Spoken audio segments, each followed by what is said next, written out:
Good morning students. आज मैं आपको आपकी पाठ्य पुस्तिका का चौथा पाठ पढ़ाने जा रही हूँ, जिसका नाम है आगे बढ़ने का रहस्य।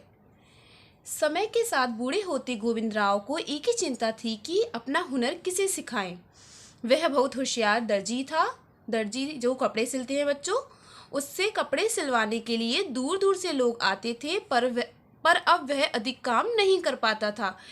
इसलिए चाहता था कि कोई हो जिसे वह अपना काम सिखा सके। एक सुबह जब गोविंदराव दुकान में बैठा काम कर रहा था कि 12-13 साल का देबू नामक अनाथ लड़का वहां आया। बच्चों, अनाथ वो बच्चे होते हैं जिनके माता पिता नहीं होते। वह भूखा और बेसहारा था, मतलब वह भूखा और उसका कोई भी सहारा नहीं था।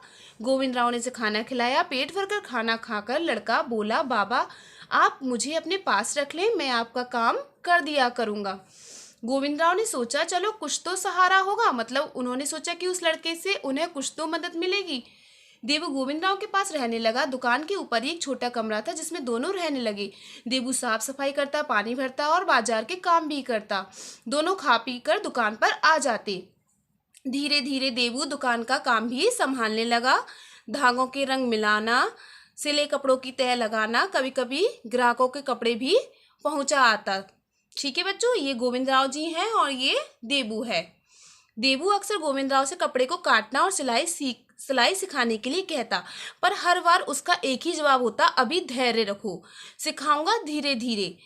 ठीक है। कई माह मतलब महीने यूं ही बीत गए। देबू धागे मिलाने और छोटे मोटे काम ही करता रहता। गोविंदराव नाक पर चश्मा टिकाए सुबह से शाम तक काम में लगा रहता।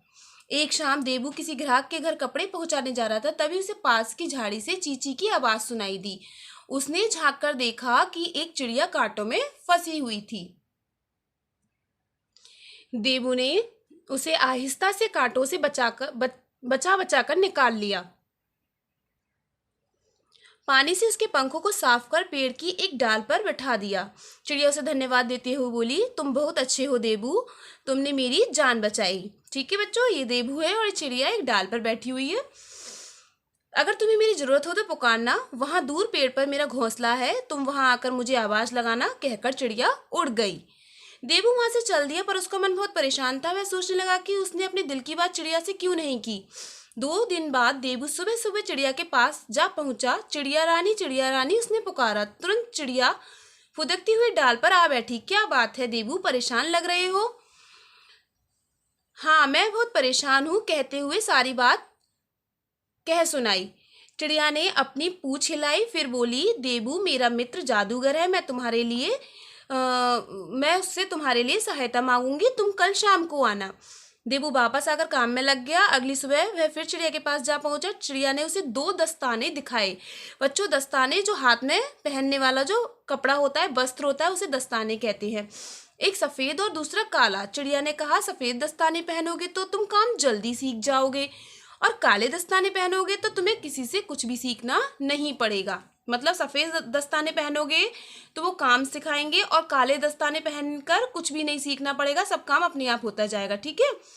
देबू ने कुछ देर सोचा, फिर काले दस्ताने उठा लिए। चिड़िया ने कहा, देबू ध्यान से पहनना इन्हें, एक बार खो जाने पर मैं तुम्हारी कोई सहायता नहीं कर सकूंगी।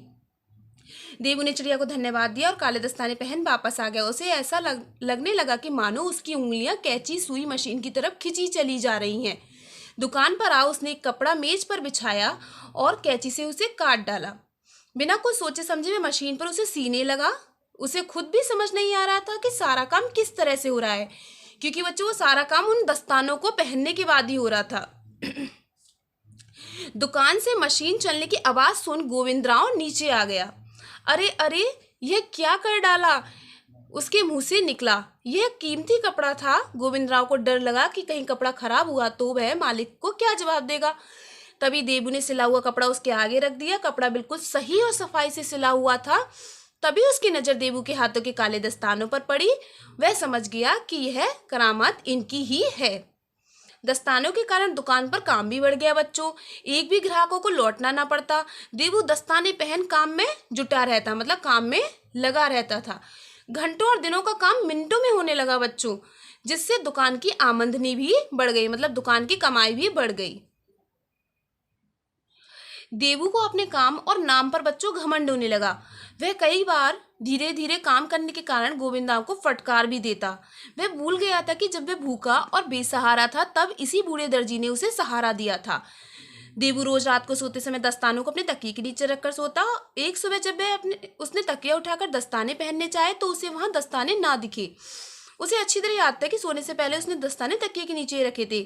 परेशान देवू ने बिस्तर उलट पुलट कर डाला, कपड़ों के अलमारी से कपड़े निकाल कर देखे पर दस्ताने नहीं मिले। मन ही मन वह गोविंदराव के लिए बुरी बातें सोचने लगा। उसने जाकर भी पूछ लिया, बाबा आपने मेरे दस्ताने देखे? नहीं तो बेटा। बूढ़ा भी दस्ताने देखने में जुट गया। घर का सामान इधर उधर करते हुए देवू को अनाज की बोरी के पीछे कुछ काला काला दिखाई दिया। हाथ डालकर देखा तो वे दस्ताने थे। रात में वे तकिए से खिसक कर गिर गए थे, जिन्हें चूहा अपने बिल में खींच ले गया था। दस्तानों की एक भी उंगली साबुत नहीं बची। चूहे ने उन्हें बुरी तरह कुतर डाला था। ठीक है बच्चों, मतलब उसके जो दस्ताने थे वो खराब हो गए थे और पहनने योग्य नहीं रहे थे। देवू तेजी से नीचे दुकान में गया। सुई धागे से सीने की कोशिश करने लगा पर उसके हाथ कांपने लगे मानो पहली बार सुई पकड़ी हो। उसकी आंखों में आंसू आ गए। उसने अपना काम और नाम डूबता दिखाई देने लगा। उसे याद आया, चिड़िया ने कहा था सफेद दस्ताने तुम्हें काम सीखने में मदद करेंगे और काले अपना काम खुद कर देंगे। अब क्या हो सकता है? वह बिलक बिलक कर रो पड़ा। बूढ़ा गोविंदराव वहीं खड़ा देवू की बेचैनी देख रहा था। वह समझ गया कि दस्तानों का जादू खत्म हो गया, क्योंकि बच्चों वो जो चूहिया थे उसने उनको कुतर दिया था, तो उनका जो जादू था वो खत्म हो गया था। आगे बढ़कर उसने देवू के सिर पर हाथ रखा। आंसू पोंछ दो बेटा, चलो आज से मैं तुम्हें काम सिखाना शुरू करूंगा। ठीक है बच्चों। बूढ़े की बात सुन देवू कुछ संभला। तब बूढ़े ने समझाया, बेटा जीवन एक ऊंची सीढ़ी है। जो एक पांव टिकाकर दूसरा पांव आगे बढ़ाता है वही ऊपर तक जाता है। जो एक बार में ही ऊपर तक पहुंच जाना चाहते हैं वह मुंह केवल जमीन पर आ गिरते हैं। देवू जीवन में धीरज से आगे बढ़ने के रहस्य को समझ गया था। तो बच्चों, इस पाठ से हम सभी को यह शिक्षा मिलती है कि हमें हमेशा जीवन में ईमानदारी और मेहनत से आगे बढ़ना चाहिए। धन्यवाद।